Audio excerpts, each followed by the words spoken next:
Emily for inviting me to give this talk. I thank the executive committee that took me out to dinner last night as part of that. And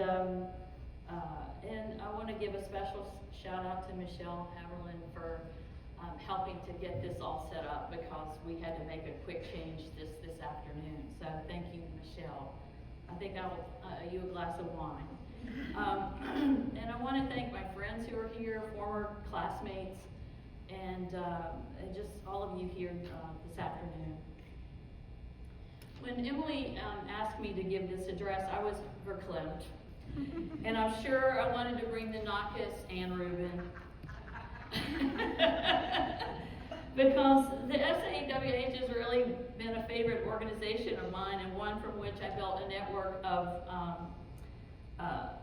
friends and contacts, and it's nurtured me as a graduate student, and I've always felt I was part of something special. And as many of you know, this annual address is usually about the speaker's latest research, and while I absolutely have a new book underway, I wanted this talk to be about joy and hope. And I might add that this was my title before the launch of the Harris Walls campaign. We have been inundated with bad news about the job market for historians. And so while I want to acknowledge that I'm not naive about the situation in academia, I do want to say that there is hope, that you can apply your knowledge of history outside of the academy. And you can also be a history educator and a researcher beyond the college classroom. And so I want to talk about that. I don't have all the answers, but I know what absolutely is not the answer is more doom and gloom. We've had enough of that. I imagine that some of you might be thinking, what can someone who has had a successful academic career possibly know what it's like to be struggling to find a job in this unforgiving market? Who does she think she is? Well, let me tell you. Because my inauspicious beginning did not predict where I ended up. I grew up poor to lower middle class. I took a lot of loans to pay for college, and I did not find real job security in a tenure track position until I was 40 years old. The internal message I took from all of that was that somehow I was less than. But with a good therapist, and that's only recently, I finally learned that feelings are not facts, and I'm not less than, and neither is anyone whose path has been similar. I did not go to the best universities for my education, and yet I received a good education. All were public institutions, and while I have no regret about that, I know that these things have mattered in our profession for a long time. Just a few years ago, there was an article in some higher ed publication, it could have been from the AHA, that said that of all tenure track jobs available in a given year, half of them go to Ivy League graduates. And that means that graduates from schools all over the country scrap for the leftovers. And that's long been true, going back all the way back to when I graduated from the University of Southern Mississippi in 1997. My journey, like many of yours and those before you, was a long and arduous one. And whether it was preparation or hard work or my outright rejection of the kind of path one should take to become the historian I am today, I can assure you that I actually do know the struggle, and I want to share with you my own journey, the journey of some former students and some of the peers, and suggest that there are other possibilities for finding your joy as a historian. Allow me to begin with my journey. I'm pretty sure I've loved history since junior high school. I loved my 8th grade social studies class because of my teacher, Miss Deaton. And I remember that the first paper I ever wrote was on Thomas Jefferson. And I don't recall exactly what I wrote about Thomas Jefferson, but I'm sure I used the World Book Encyclopedia. Because you got to start somewhere. I love that set of books, except for the letter S, which had colorful photos of snakes that I'm afraid of. But they opened up my world beyond the confines of our poverty in West Virginia, where I was born. And I owe a great deal of thanks to my single mother, who scraped enough.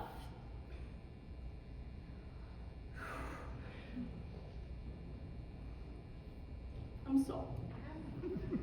To buy this set of encyclopedias, even as she struggled to raise my brother and me.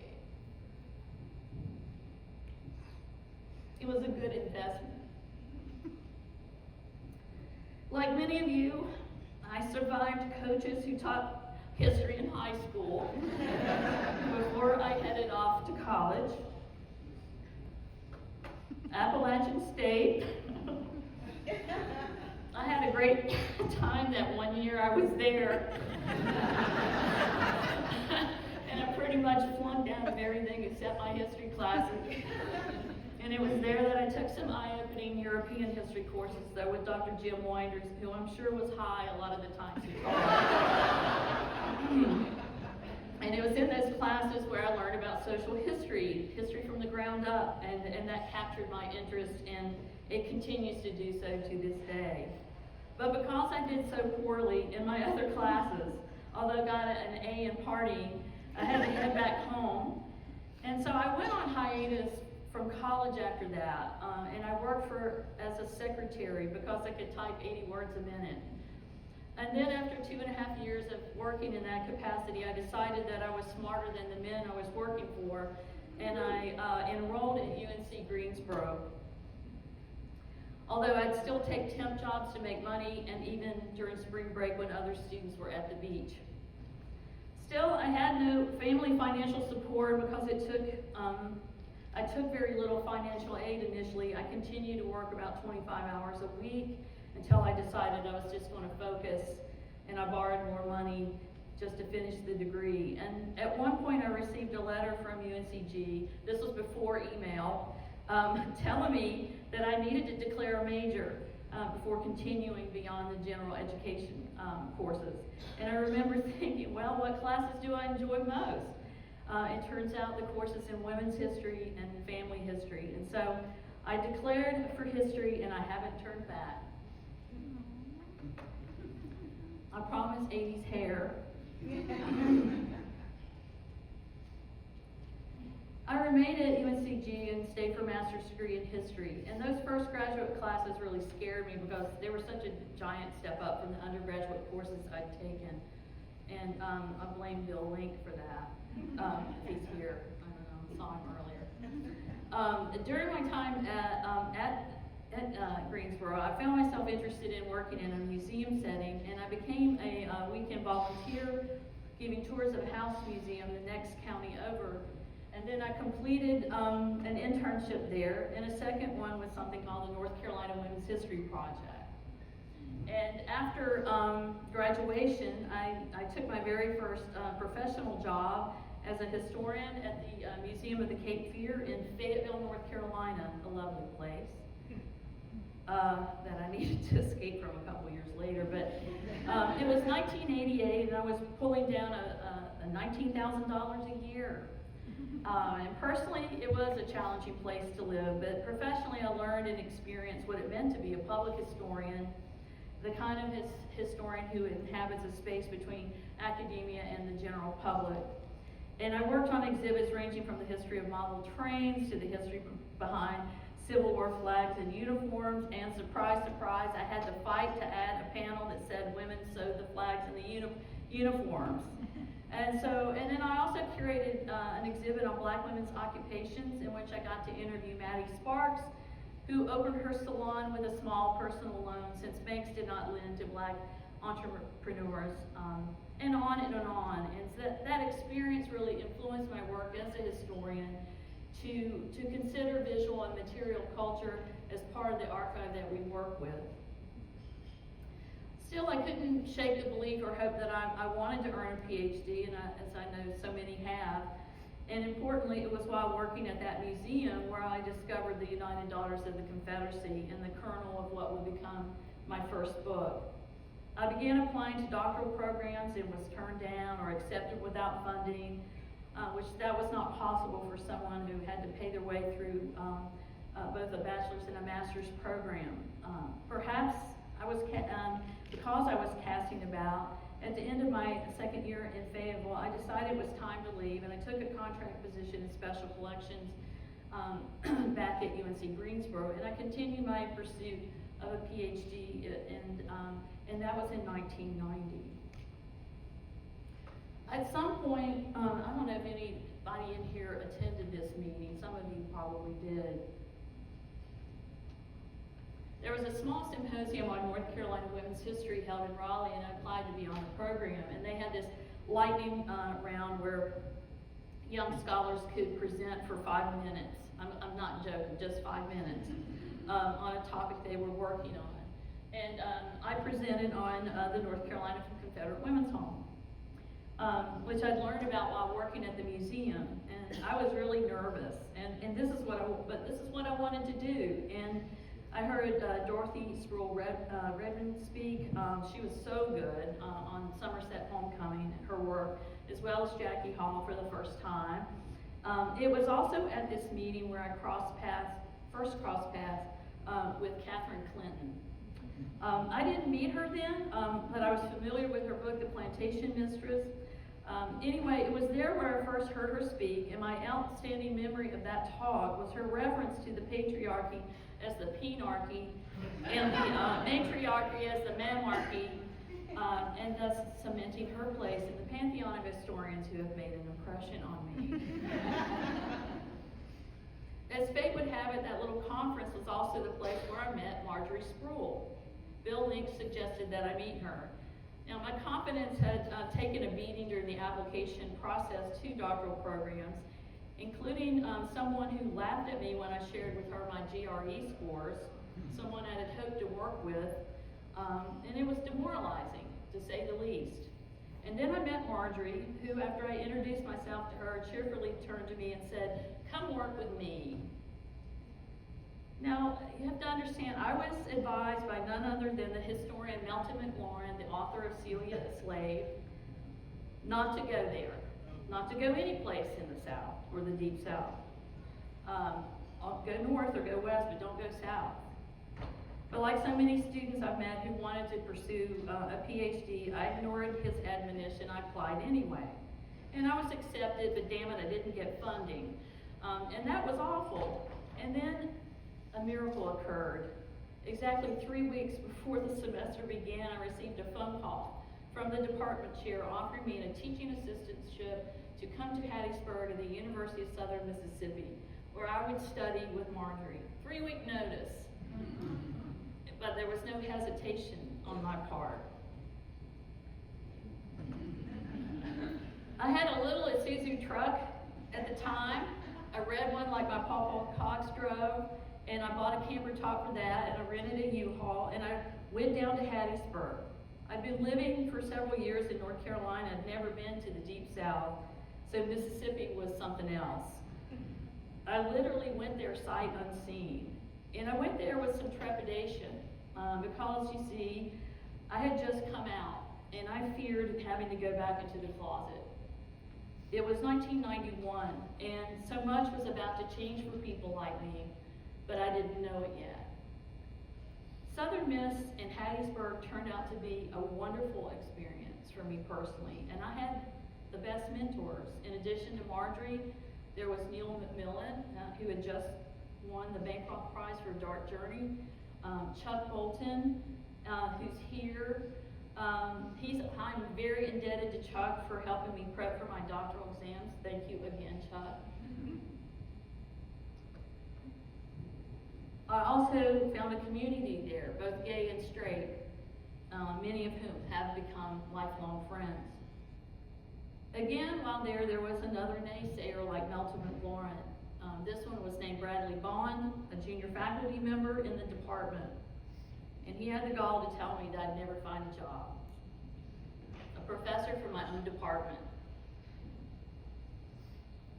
And I know he used to come to the SHA. I don't think he comes anymore. He became an administrator at a school in the Midwest. But feel free, if you know him, to share this message with him. Guess what, Brad?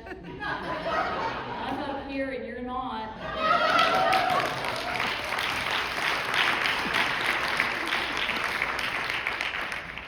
And I've also published more than you.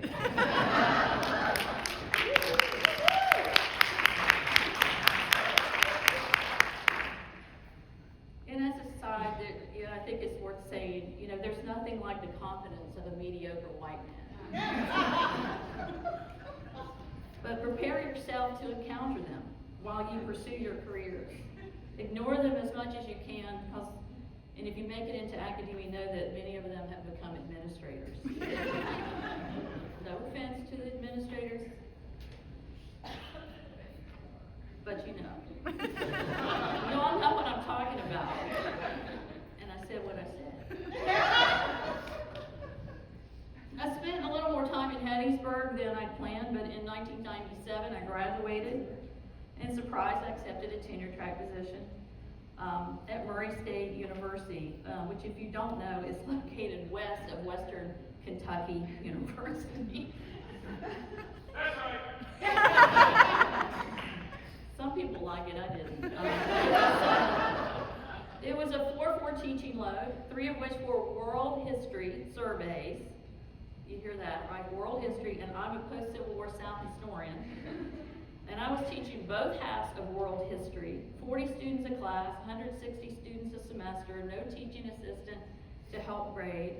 And I know there are worse situations out there, including today. There was also Murray itself. It was located, and remember, this is late 90s. It's located in the middle of nowhere. It was bookended by 2 churches of Christ, and it was dry, which meant you had to drive south into Tennessee to get beer or north to Paducah. The only places to shop were a Walmart and a single box store, J.C. Penney. The best restaurant was run by Mennonites. The chair of the department gave me a driving tour of town while smoking a cigarette, pointing out landmarks with it, as he did. And it paid $32,000 a year. I had sharp colleagues there, including Leslie Gordon, who's gone on to bigger and better things. But imagine being gay in a place like that. And I was, as they say in West Virginia, miserable as a polecat. And here's where I'm going to tell you something that some know, others don't, but it was something I know caused tongues to wag initially. I left at the end of the first year. I gave up a tenure track job. I took a job in Washington, D.C. with National History Day. And I'm sure a lot of people thought that was career suicide. But here's the thing that isn't often discussed in grad school.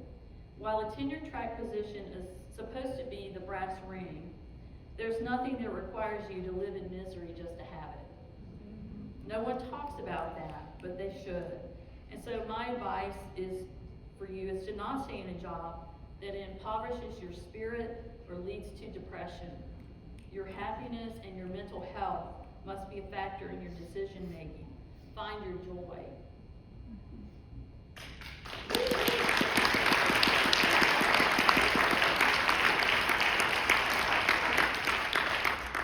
This is going to make sense in a minute.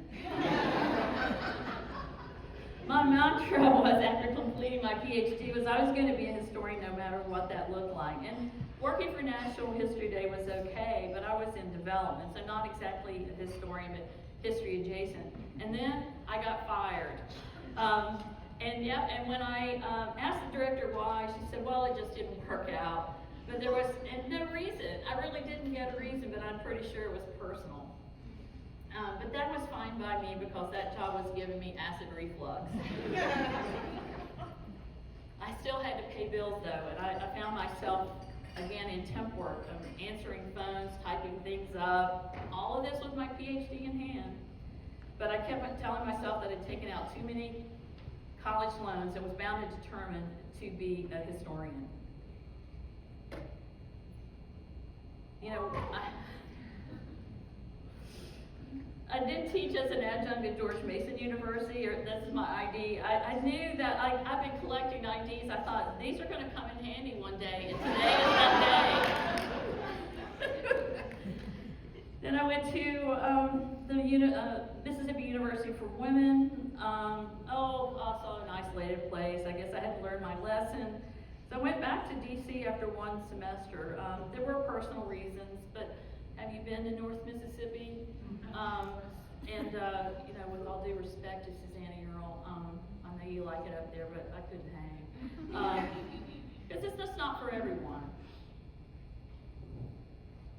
And that's when I got a job at the History Factory, which is says it's a heritage management firm. And I became a public historian once again, and that was a good paying job and an interesting job, but the turnover was insane. And the reason, the owner was a real bastard. He was mean to people, including me. But I did get to do some amazing work. I worked on exhibits for Sears, for New York Life Insurance, Pella Window Company. I actually visited Pella, Iowa. And I was sent to Chick-fil-A headquarters in Atlanta to gather information for a planned corporate exhibit overhaul. When they came to pick me up in that car, and you can't, I don't know if you can see it, but there's a cow head right in the back, and I'm sitting in the back, and so if you're traffic, all people can see in is that cow head. I was also a ghostwriter for an autobiography of a wealthy man who once headed up Arthur Anderson, the same accounting firm that went down in flames a few years later for shredding documents related to its audit of Enron. And I worked on this guy's genealogy, and I got to travel. I went to Poland and Germany and learned more about the places his ancestors had lived before immigrating. But because of the toxic work culture there, I did begin applying for jobs again. And then 9/11 happened, and I lived very close to the Pentagon. I passed by it every day on the way to work. And it was an odd time, really, to be applying for jobs. And I had in-person interviews at a couple of state humanities councils, but they weren't for me. And I also applied for academic jobs. And it turns out that all of this work that I've been doing in public history, the fact that I continued to edit my dissertation on the UDC, and then got a book contract in that time while I was kicking around, turned out to be just the right mix of experience I needed to be hired by UNC Charlotte to create a program there, public history program there. And so that's where I stayed for 22 years until this past June 30th when I retired. Because the place had become too toxic to stay, even a few more years. But from the time of graduation to that position in Charlotte was 5 years. So in between that time, things were financially precarious, but I never gave up on history as a career because history is joy for me. Public history is one of these things that confounds traditional academics. It certainly did when I arrived in Charlotte in 2002. It's not for everyone, but I'd argue that public history is another way of teaching, researching, and writing, and a career you should consider, or your students should consider. And at the very least, if you're still in graduate school, I highly recommend taking courses in public history, things like museum studies, historic preservation, digital history, heritage tourism, because these are all courses that help open up a world of job possibilities beyond the academy, and perhaps even in it, and that you may have never considered.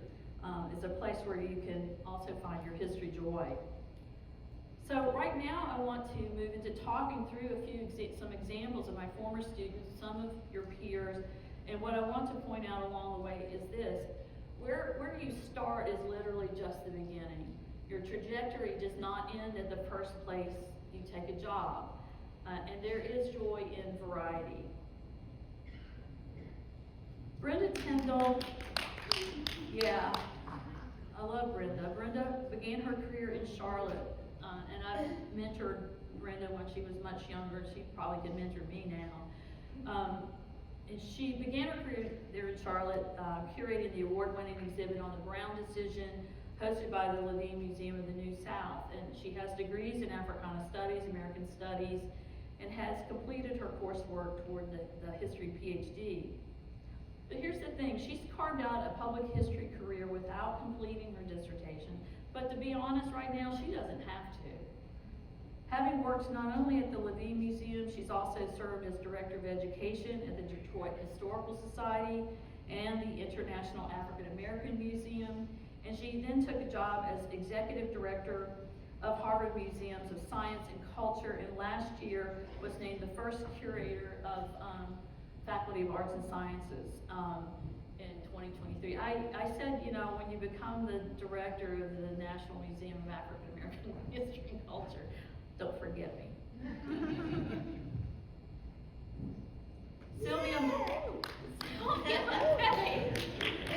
Sylvia Marshall was my last MA student who not only won the Outstanding Thesis Award at UNC Charlotte, but she was also got a job right out of the gate at Richmond's Virginia War Memorial as an archivist, where she's literally right now creating that museum's archive. And she's such a good writer, and I've worked hard to recruit her to turn her thesis into a book, and I'll probably keep after her. But there's no doubt in my mind that that will not be her last job. Jillian Starowski was an outstanding graduate student, an awesome writer, and during the summer months she worked for the National Park Service at Fort Sumter in Charleston, and while earning her MA. And I'm really jealous of Jillian because now she works at the Grand Canyon National Park. She's a park ranger educator who gets to ride horses and look at vistas most people dream of. And she's not the only one of my former students who works for the National Park Service. Jason Hard was one of my first MA students, and his career began as the director of a local historical society. He was a dedicated student of historic preservation and cemetery preservation, for which he took some additional classes. And he's written local history books, has his own consulting practice, and a few years ago he began work with a firm called Richard Grubb and Associates, which is a cultural resources management firm, where he is the expert on cemetery preservation. His work has taken him from Maine to Mississippi. And my time learning about the kind of work that he does makes me think that I think if I were starting over again, that cultural resources management might be at the top of my list. Because he's always working with various communities and meeting interesting people.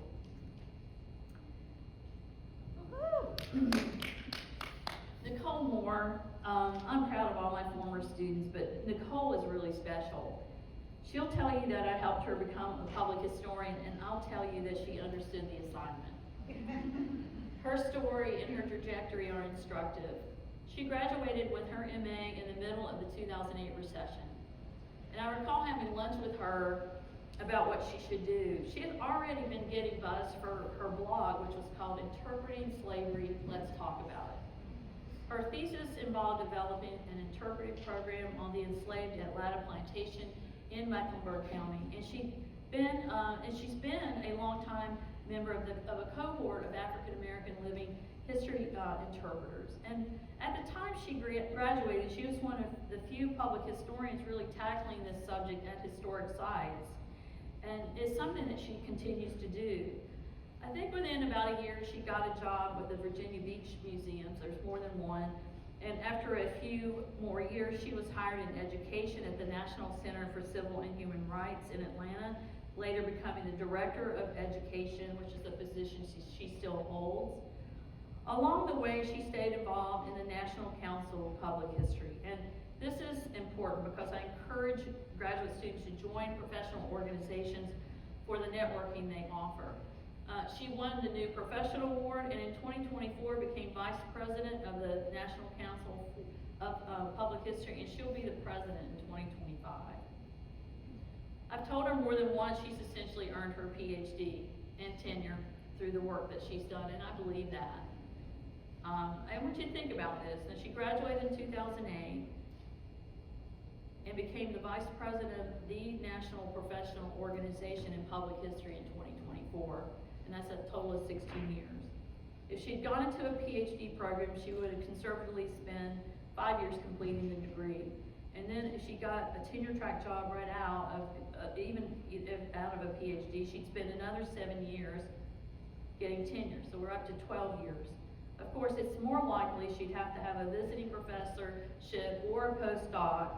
And so that will bring us to another 2 years, so 14 years. And to make it to full, if she was able to, that could be another 5 years. And now we're up to 19 years. So she's ahead of the game. It's not about where you begin, it's where you end. Jenny is a recent graduate of the PhD program at the University of North Carolina at Greensboro, and her path is one that may sound familiar. Like many of you, she is married and has children, so going on the job market outside of the state was a non-starter. She worked hard, and she turned her dissertation into a book, and more recently, she and 2 other historians have formed a history consulting firm called the SAWH. They've only recently launched, but they have several projects going on in North Carolina for the city of High Point, as well as one for Glacier National Park. Now's your time to jump up and down, Jason. Jason has a specialty Jason Herbert has a specialty in Native American Studies and came up against a really tough job market in academia. And so he drew on his knowledge of Native peoples and has applied his expertise in the role of a tribal liaison, first with the Seminole tribe in Florida, and now with the National Forest Service in Colorado, where he serves as tribal liaison between the federal government and Native tribes, something I know he takes seriously. He too gets to be outside in beautiful spaces and do meaningful work. And I know he'd like to go back to Florida at some point, and I think he'll make it. Another interesting thing about Jason is that he launched a successful podcast called Historians at the Movies, and who knows where this and his new podcast called Reckoning will take him. Again, it's not about where you start, it's about where you end. I know that so many of us have lived our lives thinking that getting a tenure track position is the brass ring, but I don't think that's any longer the case. I think it's made of tin. So while I won't discourage you from seeking an academic career, no one was able to do that with me, even though my chances were quite slim. I want you to consider where else you might be in 20 years if you choose a different path. You might find your joy in a history career outside of the academy. So where do you look? Here are some suggestions.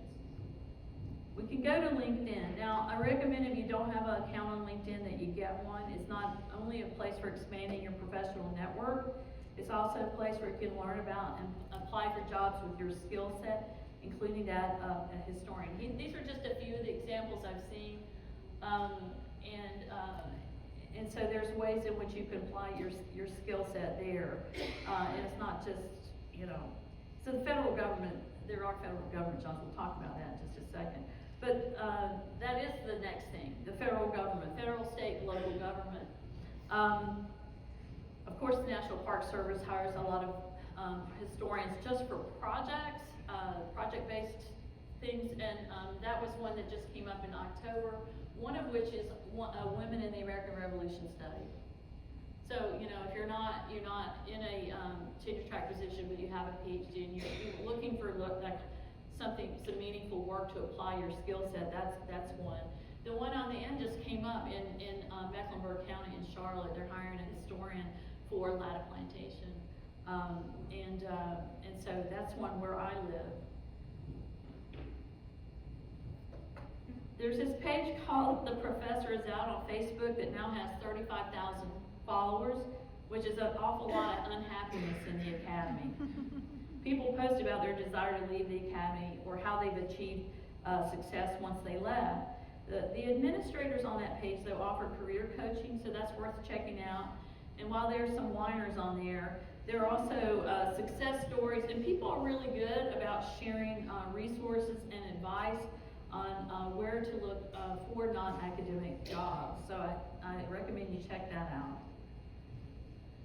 Cultural resources management and environmental consulting firms, it's like one that my former student worked for, are also places to consider.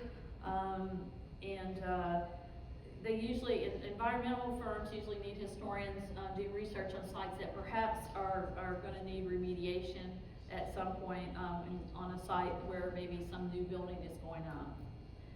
I also recommend taking a class or just a certificate in historic preservation, because if you can know some preservation law and also how to write a historic building, nomination, you can find work in cultural resources management.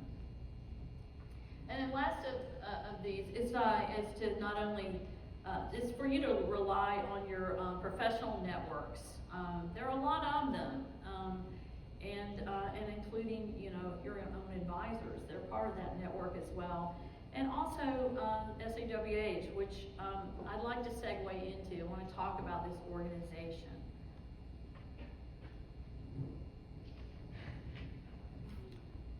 In 1994, it was the first professional conference I attended where I was also giving a paper, not the 5-minute version, but a real paper. My first on the UDC, and the conference was hosted by Rice University, and we had a special guest that year, Texas Governor Ann Richards. That was a real treat. Marjorie got a van from USM, drove a group of us from Hattiesburg to Houston. I remember stopping somewhere in Louisiana, and we asked for bread for the table. It's like they went into the Wonder Bread drawer and just threw it in a basket. But it was there that I was going to meet students who became lifelong friends. Here's my program for that conference. You can see that I circled the workshop as something I needed to attend. And please notice the angst from the audience. This has like been going on for so long. And on the back page for notes, I collected the names of two very special people, Joan Johnson and Chrissy Cortina, who are my teacher's pets today, up here on the front row. They're here today, as I say, and they've been my friends ever since this meeting. And I also met Angie Boswell, who couldn't be here today, and who went on to become the president of this organization. I don't have any photos from that particular gathering, but we all met again in 1997 at the SAWH conference at the College of Charleston. Here's some photos from that year. We are real babies here.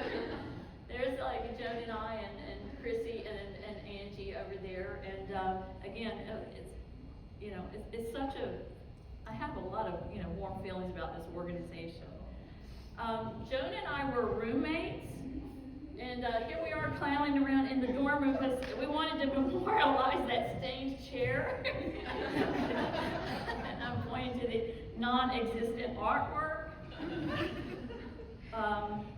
And because one of the traditions of that conference has been that senior scholars stayed in the dorms with students, we ended up sharing a suite with none other than Ann Ferris Scott,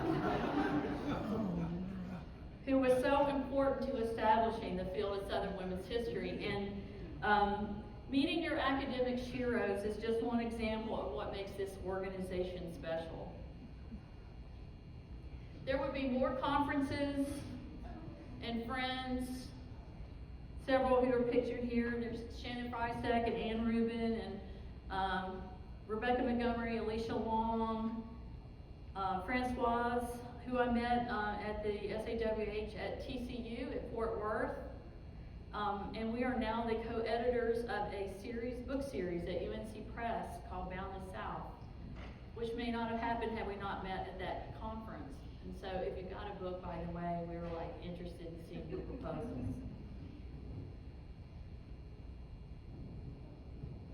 Joan and Chrissy are special. I got to meet their children and their pets. I held Darcy, Joan's firstborn, while she was presenting her paper at the SAWH meeting in Richmond in 2000. Because Chrissy's family's home is in Durham, she's been to my house and met my pets. And I imagine at some point I may meet their grandchildren, but there's no rush on that. Joan and Chrissy are also role models and examples of people who, like many with their PhD, wanted children and family, and they chose family before careers. Not that they didn't teach. Both have taught, sometimes part-time or visiting position, but always with their families in mind. All of those experiences led them to the jobs they hold today. Joan is director of faculty in the provost's office at Northwestern University, and Chrissy is senior program officer with the National Endowment for the Humanities. This is success by any measure, and theirs is an example of perseverance in finding your joy. It's not where you begin, it's where you end. As you leave here today, I hope that you will take with you the message that to choose the right path for your personal happiness, that you should first and foremost find your history joy, no matter what that looks like or where you practice it.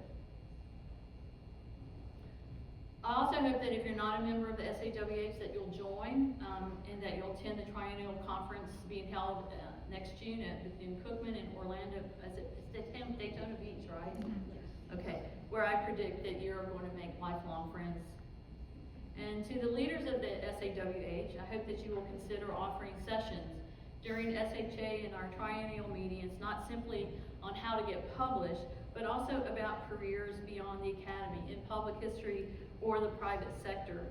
Doing so, I believe, continues the great tradition of this organization to nurture members and graduate students with panels that offer how-to guidance.